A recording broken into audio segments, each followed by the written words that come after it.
ಕನ್ನಡದ big reality show Big Boss season 11ರ ಸ್ಪರ್ಧಿ ಚೈತ್ರ ಕುಂದಾಪುರ ಇತ್ತೀಚೆಗಷ್ಟೇ ದಾಂಪತ್ಯ ಜೀವನಕ್ಕೆ ಕಾಲಿಟ್ಟಿದ್ದಾರೆ.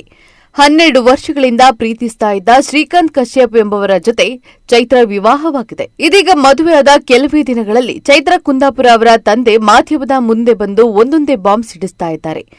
ತಂದೆಯ ಆರೋಪದ ಬೆನ್ನಲ್ಲೇ ಚೈತ್ರ ಕುಂದಾಪುರ ಅವರು ತಮ್ಮ ವಾಟ್ಸ್ಆಪ್ ಮತ್ತು ಇನ್ಸ್ಟಾಗ್ರಾಂ ಸ್ಟೋರಿಯಲ್ಲಿ ತಿರುಗೇಟು ಕೊಟ್ಟು, ಕುಡುಕ ತಂದೆಯ ಚಿತ್ರಹಿಂಸೆ ಅನುಭವಿಸಿದವರಿಗಷ್ಟೇ ಗೊತ್ತು, ಎಂತಹ ಮಕ್ಕಳಿಗೂ ಕುಡುಕ ತಂದೆ ಸಿಗಬಾರ್ದು, 2 ಕ್ವಾರ್ಟರ್ ನಾನು ಕೊಟ್ರು ನನ್ನ ಮಕ್ಕಳು ದೇವರು ಅನ್ನುವವರ ಮಾತಿಗೆ ಬೆಲೆ ಕೊಡುವವರು ಮೂರ್ಖರಾಗ್ತಾರೆ ಎಂದು ಚೈತ್ರ ಬರೆದುಕೊಂಡಿದ್ದಾರೆ.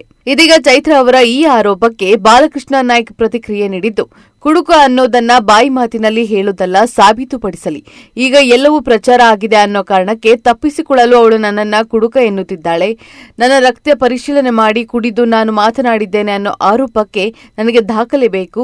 ಅವಳ ಪರವಾಗಿರುವ ಡಾಕ್ಟರ್ ಅಗತ್ಯವಿಲ್ಲ, ಕಾನೂನು ಪಾಲನೆ ಮಾಡುವ ಡಾಕ್ಟರ್ ಬೇಕು.